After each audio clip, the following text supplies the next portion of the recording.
Lower Cape Fear Chapter of the North Carolina Wildlife Federation. Thank you guys so much for coming out tonight and packing the house on this really rainy night. I'm delighted. I'm going to turn the reins over to Luke Bennett here with the North Carolina Wildlife Federation, and then Charley Winterbauer, and we will get on with this hybrid show. This is our first live and virtual event, so be kind. I'm gonna take, you all look so great. I'm gonna take your picture. Everybody, both sides of the room. All right, thank you. Hi everyone, my name is Luke Bennett, as Virginia said, and I'm the new conservation coordinator at the North Carolina Wildlife Federation. Really happy to be here. My parents live on Oak Island, so take every chance I can get to come to the coast. We are really excited to have the man of the hour, Charley Winterbauer. And so I'm going to read his bio off real quick here for you guys. He's a past president of the Cape Fear Audubon Society and co-chair of the Southeastern chapter of the North Carolina Native Plant Society. He has a degree in physics from San Diego State College. His interest in nature began with camping trips to the nearby California desert, where he would find the kit fox, bighorn sheep, golden eagles, coyotes, cactus wrens, roadrunners, phainopeplas, and there you go, and his favorite, the burrowing owl. Many of his trips coincided with the blooming of the plants in the desert. He spent several years in the Washington, D.C. area, where he was the congressional liaison for the National Reconnaissance Office, and that is part of the CIA. So thank you, Charley, and thank you everyone for joining us, and it's going to be a great talk. Looking forward to it. Can you hear me? Yeah. I got a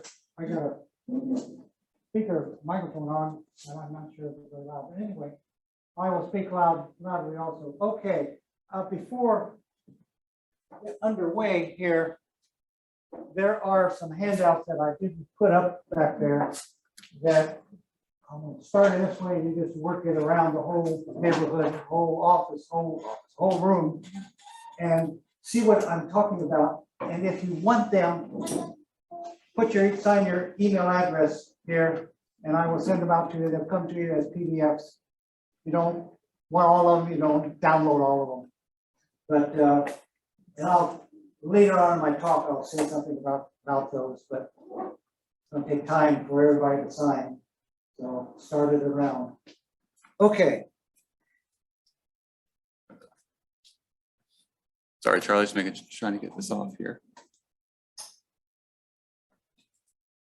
Hello, Zoomers. Should be good to go. Good to go? Yep, go for it. Okay. Let's go to the next slide then. So where's the arrow? Here, right here? No, that's not it. Where do I go to the next slide? So I just hit. Okay. You can talk as loud as you can. I will. I'll talk as loud as I can. Some of you probably received this notice about the Doug Tallamy talk coming up on September the 7th. But if you have not, send me an email. Separate from that, but send me an email, which is on the left there, CE Winterbauer 39 email, and I will send you what you see on there. But the big deal is it's got a button on it that you can click to register. Okay, so it'll be a live button that'll send you the whole darn thing. So, and plant PDFs, well, I'm taking care of that. Moving right along. Mostly said most of that, so I won't dwell on that. Look at that guy with all that hair. I wish I had some of it now. Okay, Virginia set a high bar for me. Particularly, you see that you'll learn how to best determine the right plant in the right place for pollinators and wildlife. Well, I want to give you a lot of information about native plants, but the problem, the challenge, whatever you want to call it, is your soil. We live in so many places where they brought in soil so we don't know what we got. We don't have the native soil anymore. So you might have to test your soil. You need to look at your place and see how much drainage you've got. I can't, I don't know what your drainage is, so I can't tell you, go plant X, Y, Z plant. So you've got to do something on your own. And by the way, if you want to test your soil, you can have it tested here for its pH and all that stuff. So the rest of it I can do, except for that part.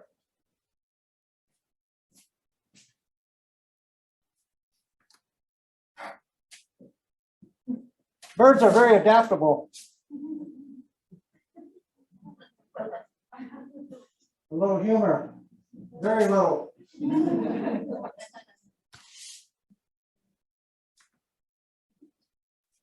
I have been fortunate enough to meet all these people and actually make friends with most of them. Ray Danner at UNCW.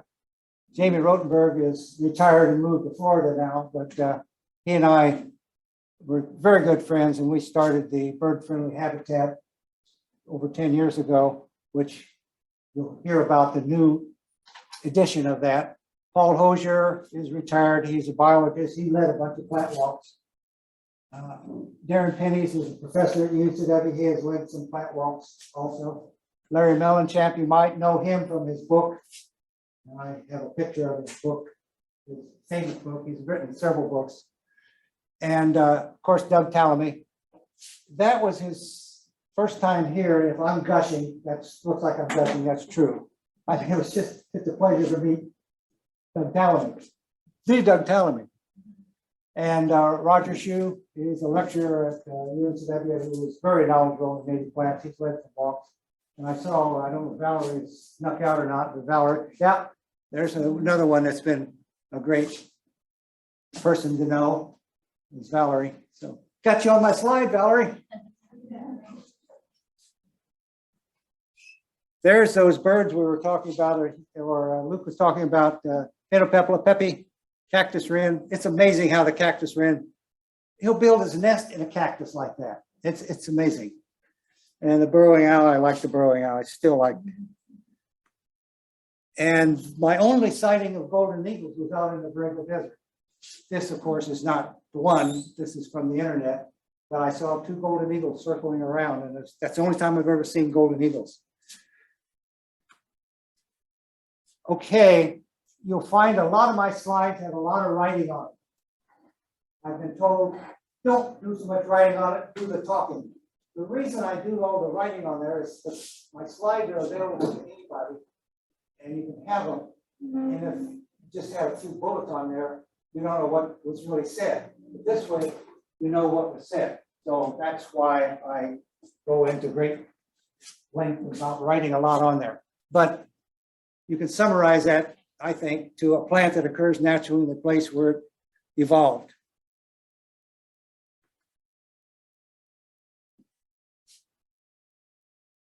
We got a little black blocking off the word, but it's invasive. Invasive definition. I won't read it to you. You can read it. You're probably done reading it by now. Good old Dr. Google told me this, so I believe Dr. Google. Somebody's behind me. Aha.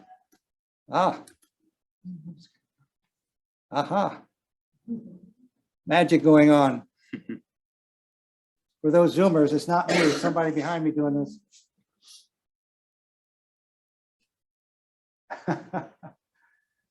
Anyway, that invasive evidently snuck over in they assume in the ballast of the sailing ships.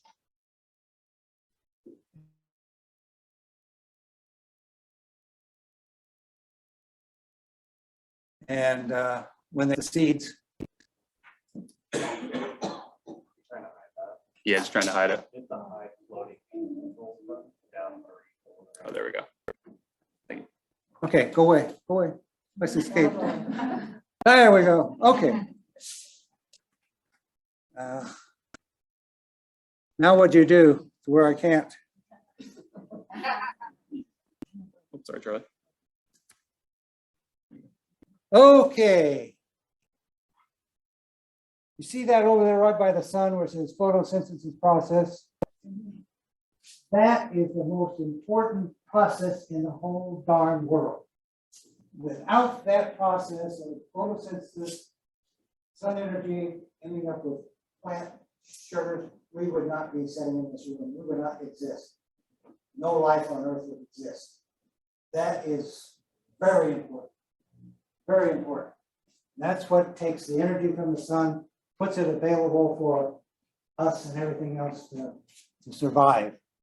So obviously, caterpillars eat the plant and the birds eat the insects. And butterflies also depend upon that because the caterpillars that don't get eaten end up as being butterflies. And down below, we don't care if it's a native or not native. We eat whatever. And of course, down at the bottom, same thing applies for birds and seeds and berries. So if those are declining, i.e. native plants are declining all the way down the line, then the birds, the butterflies are going to be declining to the point where you get rid of all native plants, you get rid of all the birds and the butterflies. Probably won't get rid of us. We'll figure out a way. Okay, again, you can read that rather than me talk about it, but it's,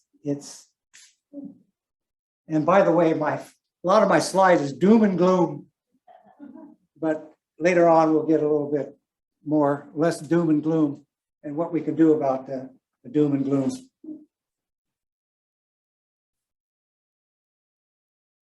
The birds are disappearing. The butterflies are disappearing. Up there it says the butterflies in particular continue to be a bellwether for declining insect populations. I turn that around and say insect population are declining, therefore the butterflies are declining. So this was written from a butterfly standpoint. That's why they put it that way. And down at the bottom, you can see where really bad, four decades, 450 butterfly species have declined at an average of nearly 2% per year. But I'm mostly here talking about birds, since I'm past president of Cape Fear Audubon. That doesn't sound like much, 1% per year. But if you're old like me, which many aren't, you can go back to 1972, which is 50 years ago. That's 50% since 1952, looking at it that way. And that's an average of 1%. Some are more, some are less. Oops, what did I do? Now I did it. No, I did. Now. I know you do it. Oh, you know how to do that now. Yeah. Okay, that'll go away. Watch what I do. Yeah, here we go again.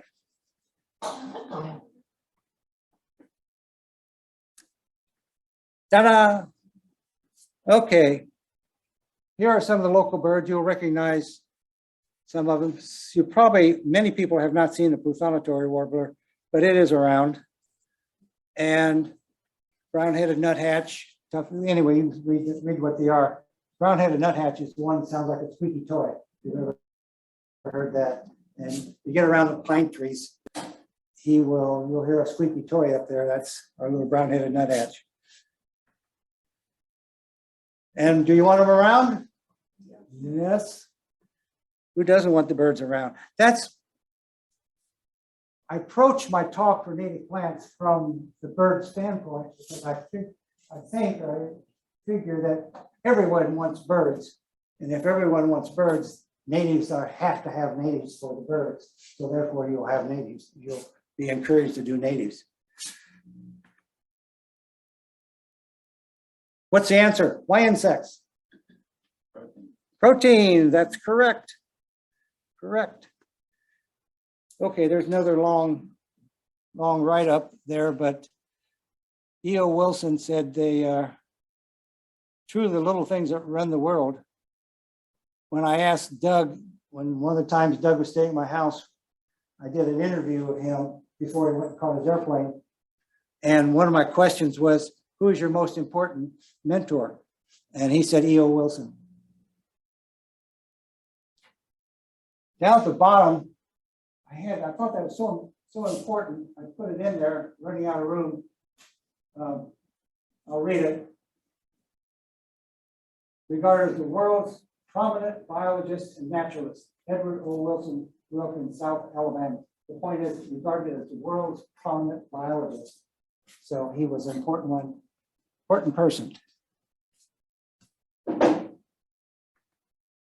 Okay, back to our birds.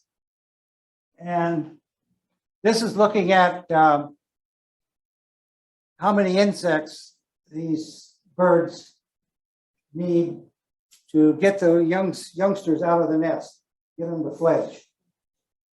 And the first one with the asterisk on it is verified that from Doug and his students that is pretty close to the number. That's four eggs, four little birds in there. And it can vary depending on how many birds they are trying to fledge. Excuse me. And then you used to go down the line there. And the total insects, you can see that number. So I only had 8 birds there. So throw in another 8 birds. Some of our common backyard birds. I'm only looking at our backyard birds. I'm not looking at shore birds. Different story. And as you probably you see the little birdies running around on the ground and the squawking and the parent chasing after them. That's because they're feeding them and teaching them how to do it on your own. So throw in some more insects on there. We're ending up with 188,000 insects. That's a heck of a lot of insects, isn't it? How would you like the chickadee? How would you like to every day for 17 days go out and collect 465 caterpillars and bring back? That's quite a job. So they're not all nesting at the same time, so that spreads it out a little bit, but still, that's a lot of insects. And those insects are going to come from natives.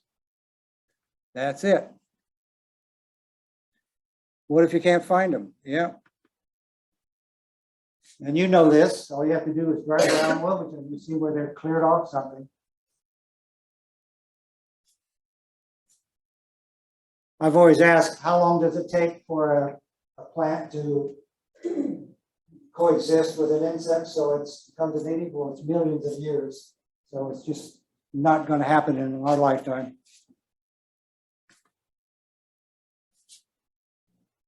So now we're starting getting into what can you do? And you need to plant natives. And I'm going to offer some tools to help you with choosing your natives and landscaping your natives. So I'll talk about that a little bit. But let's look at what's going on with our natives. You see the insect activity? Doug says that the birds don't look for insects, they look for the insect activity.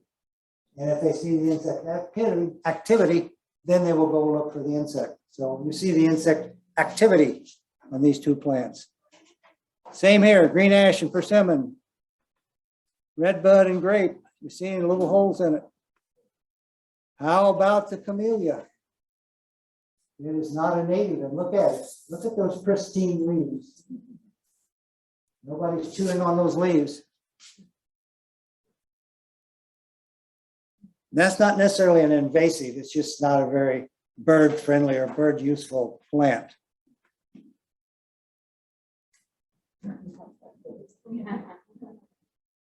People that have known me for years will hear me rant and rave about the Crepe Myrtle. I finally wrote something up, and back there on the Crepe Myrtle, I was nice. I didn't say the things I usually say about it, but it's not a native. It's not bird friendly, and anyway, if you pick that up, you'll see what I say about it is a not a good plant. They plant too many of them. They plant too many of them. Gardenia, again, it's not an invasive, but look at the pristine leaves. It's just beautiful plant. I have one in my yard and I'll leave it there because it's beautiful blooms, nice fragrance.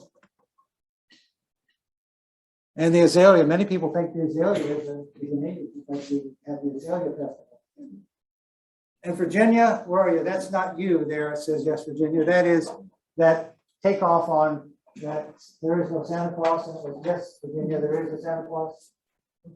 That's that Virginia. Just so happens that back to natives. That's one of his first books, the second printing of his first book. Okay, I think I say that not all natives are created equal. And this is the woody plants, the oak host, that is hosting. That means the moth or butterfly will land on that plant, lay its eggs, and the caterpillar will hatch and start eating that plant. There are 85 or 90, some number like that, oak species. So it's not just one oak, it's spread out over all the oak species. And the prunus, or black cherry, is second there. There are a less number of species of the prunus. And when Doug was staying with me one time, I said, Doug, how dare me? I said, Doug, I disagree with you on your ranking. I think the prunus should be higher because there's less species. There was probably more Lepidoptera. Well, Lepidoptera is the largest stage of the butterfly or moth. And he said no. So I quit arguing with him. How dare me argue with Doug Tellum. The perennials. We have a lot of goldenrod in our area here. So I think there's 13 species. I'm not positive, but there's a lot of goldenrod. And I've been talking about birds. I mean, the same thing applies for the butterflies because obviously butterflies come from larvae, which comes from moth that lay the eggs on there on the host plant. So,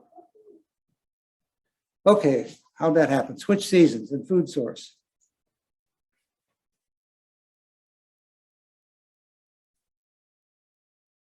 I used to have this talk for a lot and only talked about the insects. And I realized, hey, you know, the birds have to migrate or stick around here for the wintertime. So, you know, we need the natives for the birds to build up their stores for the winter if they're staying here, or build up the fat reservoir in their body for the migration. And I just list a few here.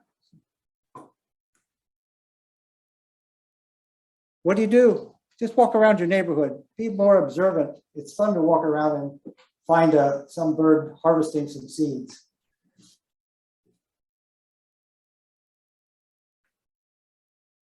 Okay, how many have ever heard of Microrha? I know two people, two. That's usually how many? I usually get one or two. And this is so darn important that I'm glad that many of you don't know, because now I can educate you.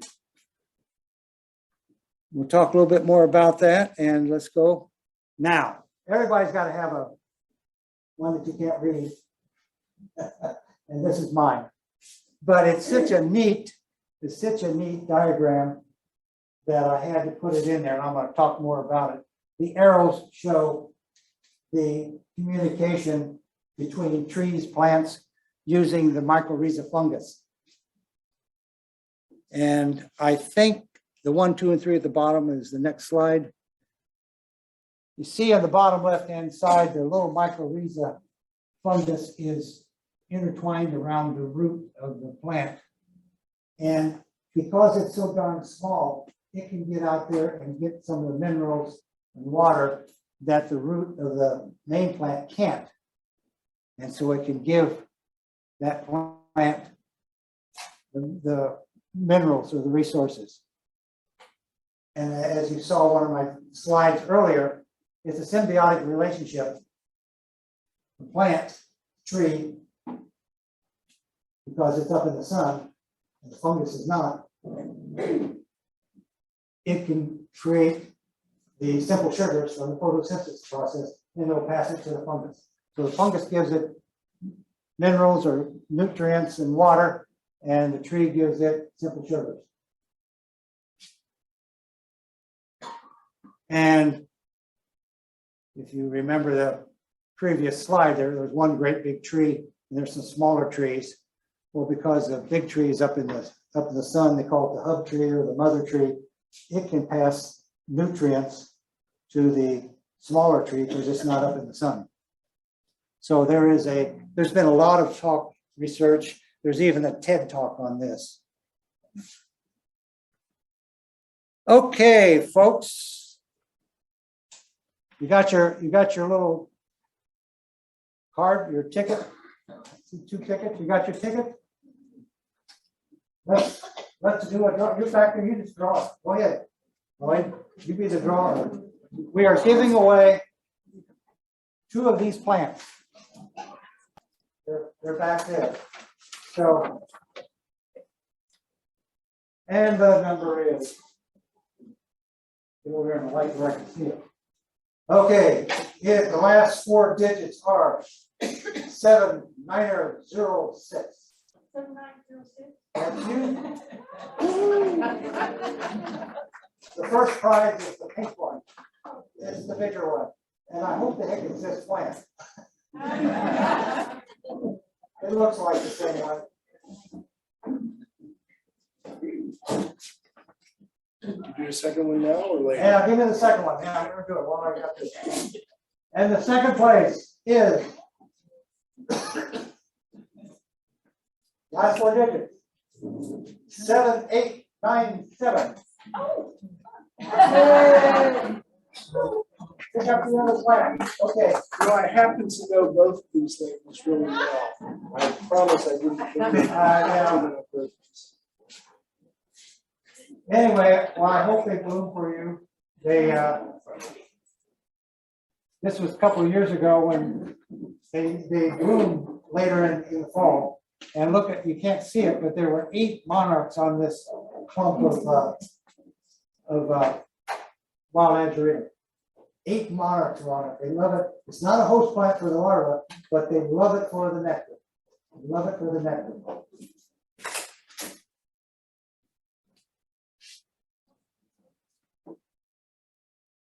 Male or female?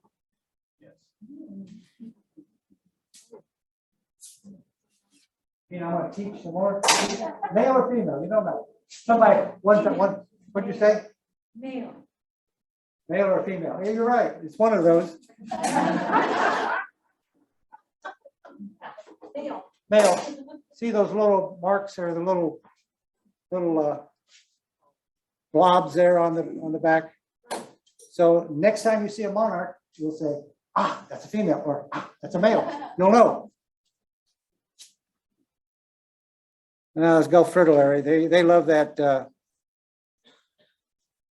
blue mist flower also. Okay, butterflies versus birds. Birds want to eat caterpillars, but caterpillars don't want to be eaten. That makes sense. And some of their, just a few of their defense mechanisms. The one on the bottom left is, you can't see me, I'm part of the leaf. The other one is, don't eat me, I'm bird poop. Now, I think the monarchs have the best defense mechanism. You've probably heard this story, but monarchs eat milkweed and only milkweed. That's where they lay the caterpillar eggs on the milkweed, and the caterpillar larvae, like down in the bottom left, eat the milkweed leaf. And therefore, the caterpillar is poisonous. And so is the butterfly, poisonous to birds. So the viceroy evolved to look like the monarch, both the caterpillar and the butterfly itself, so they wouldn't be eaten. but they are not poisonous. Their host plant is the willow, so they are not poisonous, but they evolved with this tactic to look like a monarch, both the larva and the adult stage. So I think that's pretty cool.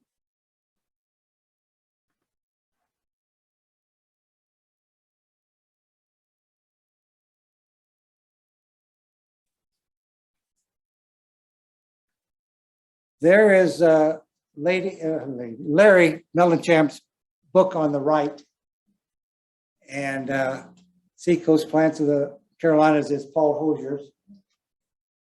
I mean, I have a ton of books. I just happen to pick these two because I like these two books a lot. Okay, for you Zoomers especially, that you couldn't get any of my handouts, this is that URL at the top, go.ncsu.edu/coastal landscapes. If you go there, every one of those red things is a link to one of those documents or some of those documents, or to some videos. All of you might want to copy, even in this room, might want to copy that down because there's more stuff there than I have passing out. This is a committee that obviously Lloyd's on the committee, I'm on the committee. It's people along the coast, and we're working towards promoting natives.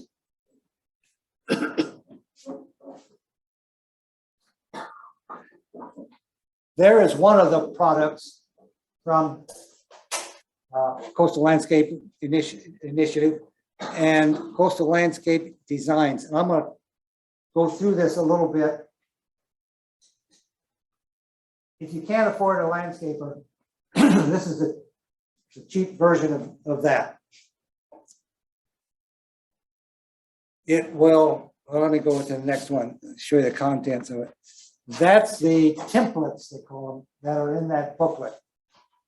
So you want a bird-friendly screen, it'll give you some suggestion ideas on that. And I'm going to go through the bird-friendly screen example, but all of them are going to be similar in layout to the bird-friendly screen. So there's what a page looks like.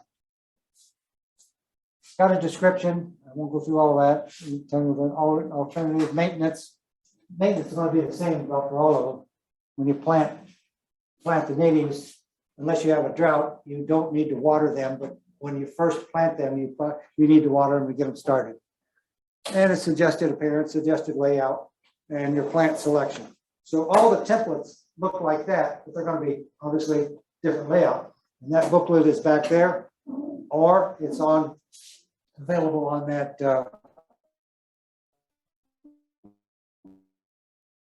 or previously that slide or two back where I showed you available products. Now, this is something that Doug is available finally in the past year or so. What did I do? Okay. Has started this, and I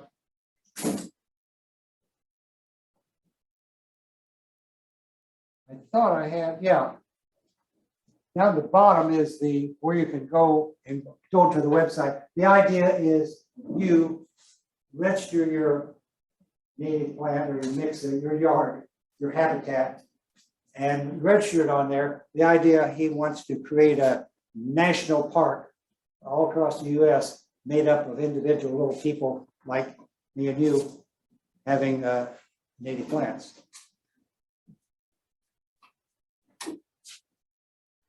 So if you go to that website there, it'll tell you more about it. That's one of his newest books. And that is basically promoting that idea of a national park, or you doing something, you in your one little habitat can do something. This is, I think there's, Catherine, is the brochures back there? Yes, there's brochures here. Okay, brochures up there. On this here, this is being announced. The Doug Tallamy talk on September the 7th is kicking this off. This is the Nature at Home program where people will come out and advise you and tell you what you need to do or what you've done right. And, it's a good program. A little bit of history. Jamie and I started the same idea back in 2010 or something, but this here is much better, much more people involved, much more knowledgeable people involved. So this is great.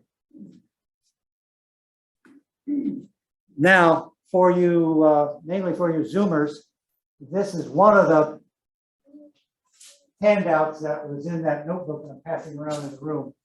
And send me an email and I will send the attach them to the email back to you with these. And there's 6 of them, I think. 1, 2, 3, 4, 1, 2, 3, 4, 5, 1, 2, 3, 4, 5, 6. There's 6 of them. And just a quick reminder, we are not uniform. The light blue to the right is the coastal plain. I think it includes the light brown too, but we are the coastal plain, which is different from the Piedmont, which is different from the mountains, and it's different plants.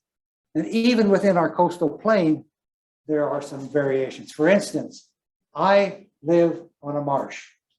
My street is 7 feet above my marsh back of my yard.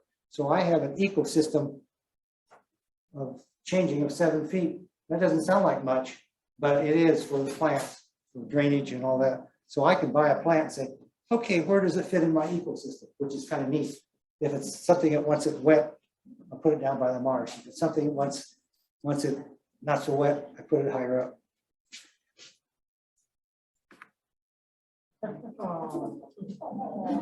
Oh, I have to confess, that is not a native bird.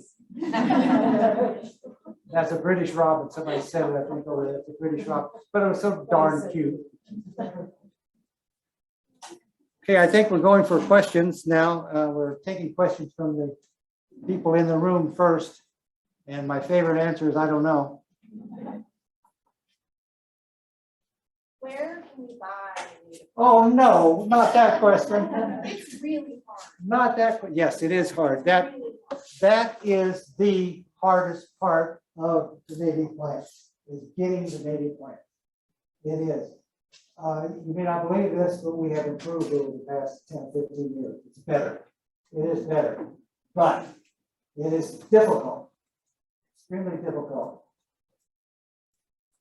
In one of my presentations, I show the greenhouses at the box stores that I get their plants from, and it's acres of non-native plants. So we're up against this huge non-native plant industry. We're up against that, and that's tough to battle that. We're working on it. We're trying to talk to landscapers. We're trying to talk. Simple thing is telling you, go to the whatever you go to and tell them you want native, you're not going to shop there unless. And that doesn't answer the question right away, but it's a tough.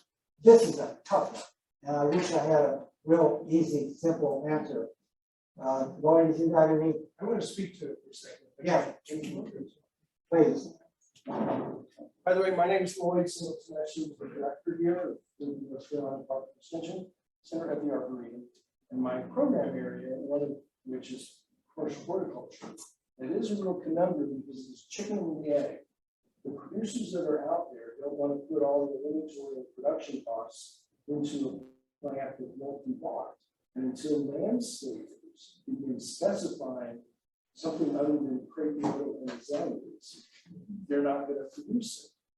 But then they want to produce it, but then they don't have the market for it. So what I'm proposing is go to Blooms and Branches and buy inkberry, because Will Massonville was good enough to put inkberry into production. Go to Five Oaks Nursery and buy a live oak, because he's been good enough to put production into live oak. Buy a native plant when you see it. Shun the non-natives. Just don't add them to your landscape, and begin as a consumer to drive demand for native plants in this area. And I think that will begin to turn the corner, okay? This is, we have to do it somehow. And so I think anytime you can vote with your pocketbook, that's gonna have an impact, so. Exactly. Appreciate it. Exactly, yeah. That doesn't answer a question of where can I go get them, but Well, Martin Meg Shelton is a place, absolutely. We have the native plant festival. yeah, That festival is coming up September 17th. We're doing education here, but then there will be a publication in Going Green Magazine that will direct you to the local nurseries around that breed to promote native plants. So go and spend money there, and that will help. But I also encourage you, most of the commercial native nurseries here do grow some natives. They grow mostly non-natives. But again, just buy the native plants and then you go get those. When it comes to building code and our arborists here for the county and the city, there's such a long list of things that are not native plants that they require when you put in, say, a parking lot or a new building. Is anything happening to nudge them in the right just way with native plants? Charlie, could you repeat her question for the audience on Zoom, please? I'll try. Thank you. I appreciate it. She was saying that the arborists, I guess, Arborists and building codes. building codes, they don't, their choices of plants is not native. We need to get them to consider natives.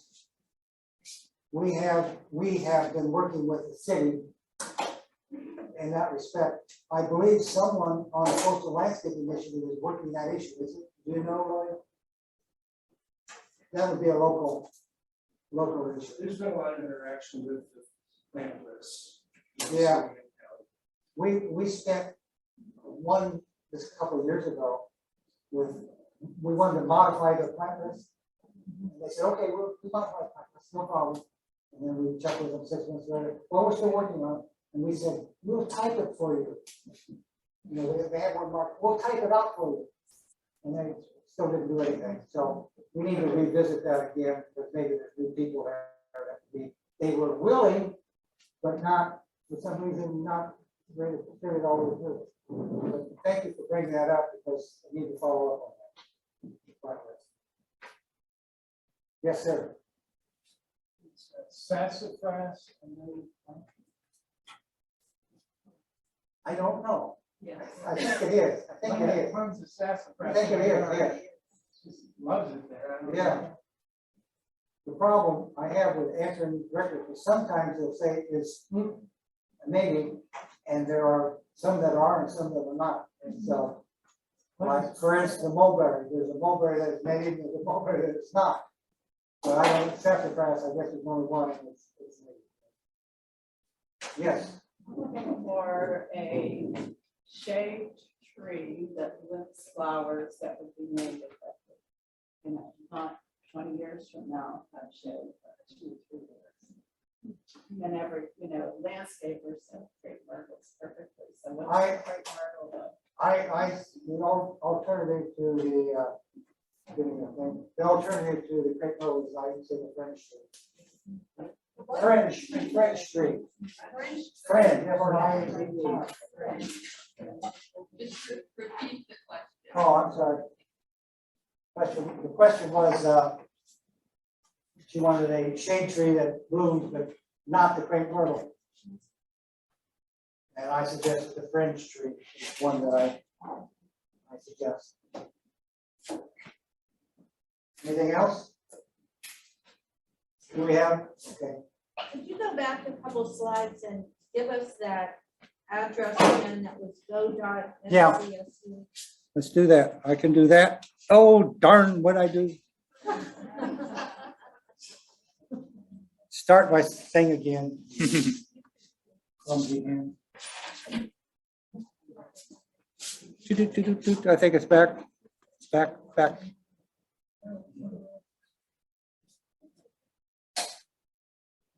Escape. You got it. There it is.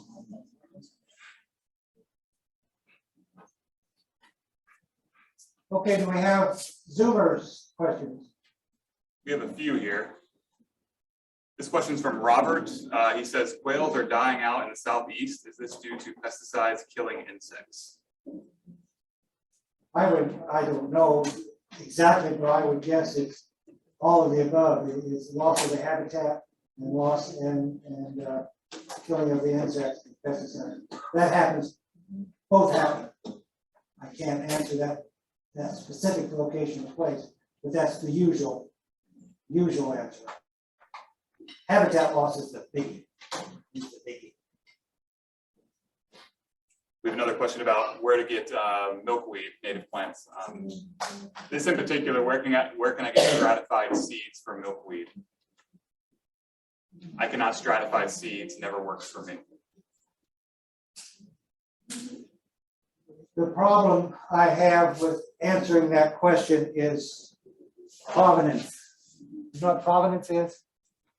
Provenance is, for instance, if I buy seeds from California and I plant them here, the provenance is wrong.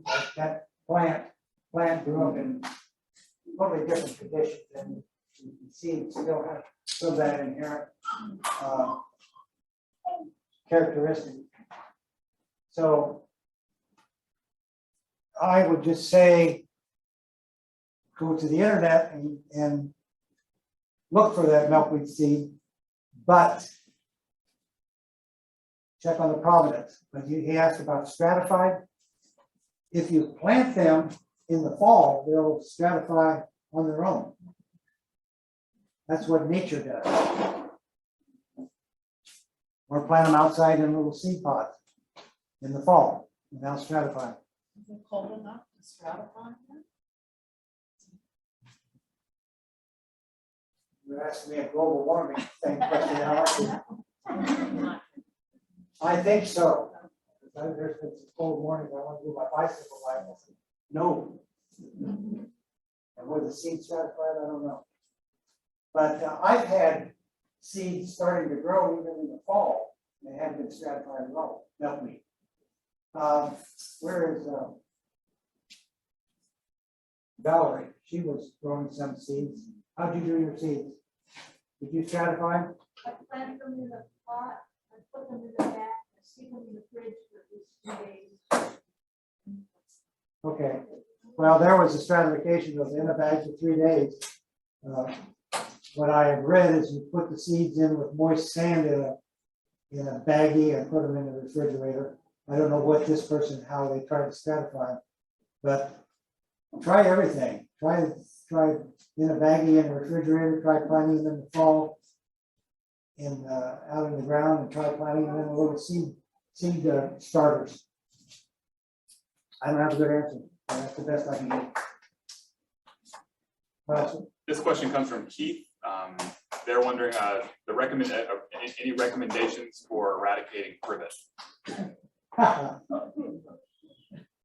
Yeah, what we used to do is, well, if it's small enough, you pull it out of the ground, but a lot of them are not. You cut it off as close to the ground as you can, and immediately put on. Darn it! What's that? No, not round. Yeah, put that on where you cut off, and it's just paste it right on that one place, and that'll absorb it and go down in the roots and kill it. I don't know, there's so much publicity about Roundup being so bad, but you're not going to be breathing it. You just particularly wear gloves to boot and just leave it on there, not spraying it in the air.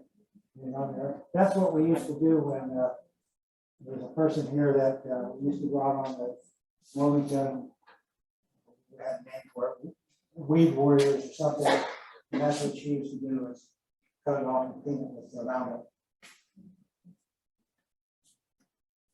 This question comes from Robin.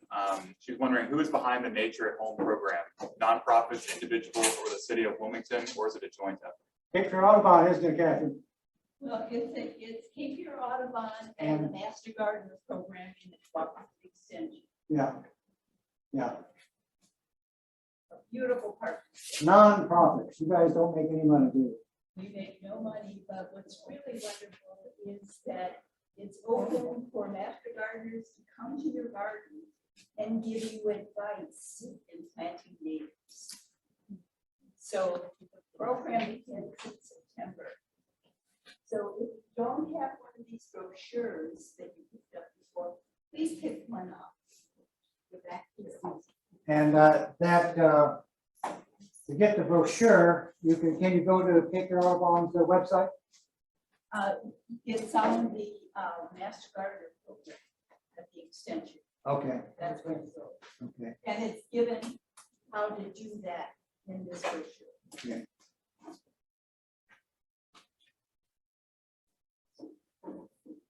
Also, that Talamy announcement has a link to get to the brochure, so send me an email. I can send you that link to Talamy Talk, which also has a link to the brochure.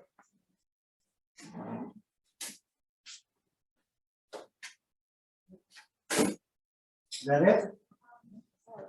Oh.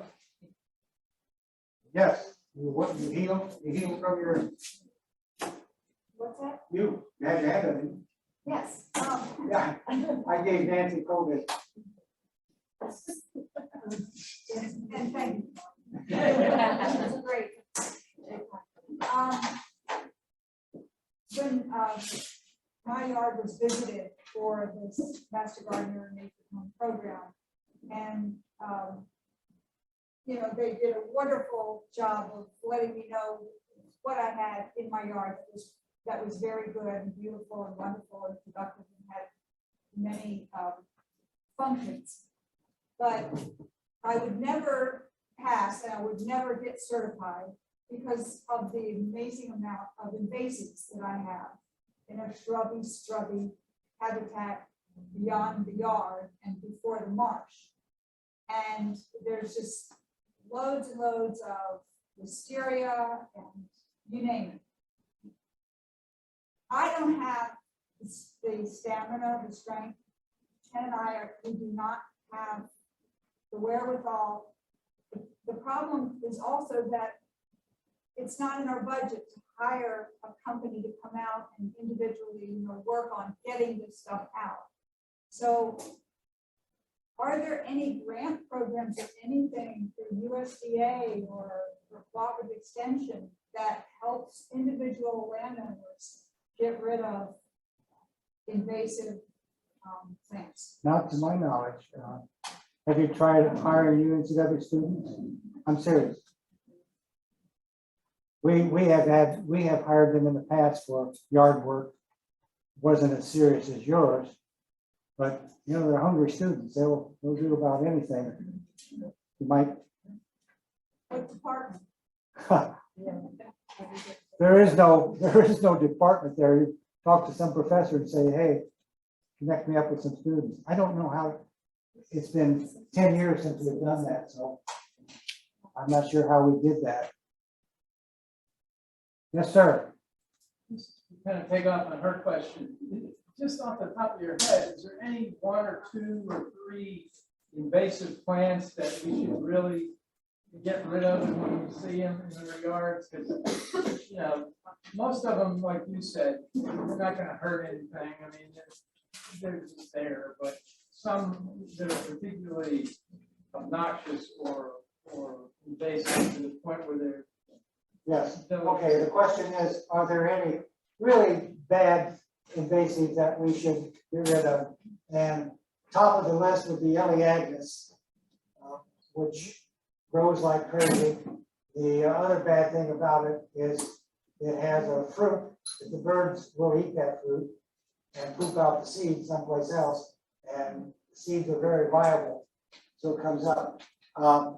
Elaeagnus is very recognizable as a young, small plant. You can just pull it up. Its leaves are silvery looking. It's not a dark green like most things. It's silvery looking. You can probably go online and say images of Elaeagnus. I mean, I don't know how it's spelled. Russian olive, I think this is common name. what is it? Russian olive. There's Send me. Mine has thorny olive, is that the same thing? Probably. What's book? Oh, you got, Yes. Yep. It's pictured in this booklet. which is on the page. there's one of those, yeah, pictures in there. It's full of good plants, and the back are a couple of examples of invasive plants, thorny olive, which is also. And there's, then we've heard somebody talk about privet. There's several privets. One of the privets looks exactly like Camellia. You know, it doesn't have bloom, but its leaves look just like it. And I sometimes, is that one of my camellias? 'Cause I have some camellias. Is that one of my camellias or is that a damn privet? Send me an email and I will send you a reference to the North Carolina State booklet on invasives. And it's got pictures of all of them in there. And, I have a lot of thorny olive, so that's good to know because now I can. yeah, get rid of it, yeah. And you can, if it's too big to pull out, do that, cut off and round up. You can. Think we're about that, oops. Yes, sir. I see you have Yapon holly listed as a native. How about other hollies? There's a lot around and. Yeah, there's American holly. Are those native? I like Americana, I believe it is. Yeah, American holly. You see tons of berries on winter and Yeah. the season eat most of them. Yeah. There's some non-native hollies also people have. They almost look identical. They got the little funny leaves. They're not quite the same looking. But the Ilex Americana, I think it's called, is the American holly, and it is native. Charlie, what do you recommend as a grass replacement for lawns? Frog group. I get asked that quite a bit in my latest. It was, what does he recommend as a grass replacement for lawns? Yeah, what do you recommend as a grass replacement? I've been experimenting with a bunch of them. One, I started off with dichondra, but it seems to only be doing great in the wintertime. But lately I've using frog fruit. It sounds like a silly name, and where that name comes from, I don't know. But I put a little bitty, a year ago, I put a little bitty small 6x6 patch in my yard. Now it's about 10 by 10. It's spread like crazy in my yard, and it only gets about 6 inches tall. Got little bitty tiny blooms on it. I like it. I think now we just have some comments here. So the Botanical Garden in Chapel Hill has native plant seeds. Also a reminder that the Native Plant Festival is coming up at the Arboretum on September 17th. And you'll be able to find vendors for native plants. I guess Lloyd can speak a little bit more on that. Yep, yes, that's correct. And a list of vendors of native plants is on the Arboretum website under Native Plant Festival. And then a great new native plant nursery has opened on Harker's Island in Carteret County. That's Larry's Southeastern book. Also has a list of North Carolina native plant nurseries. Good. Okay, I wasn't aware of that, so that's great information. We have one more comment that's not a question. So in mid-June, this is from Roy. He says, in mid-June, I finished planting 12 acres of native flowers and grasses as part of a NRCS program at our farm in Southwest Virginia. My advice before you start planting any native plant is to get a soil test from NC State. I got my seeds from Roundstone Native Seed, and that is in Kentucky, Upton, Kentucky. Look them up on the internet, and that is from Roy Harrington. He's a retired forester, Rutherford County. Yeah. There's the issue of provenance, but provenance is not as serious with seeds as it is with plants. You can buy a plant that's raised in Florida, even though it's a native, it may not do well here in North Carolina. Seeds have a better chance. Yes, Catherine. Please come visit the native plant garden in the Arboretum. I hope you all are there because many of the plants are labeled there, and so that you can see how they grow and watch them through the seasons. And isn't there a seed exchange at the Native Plant Festival this year? There is.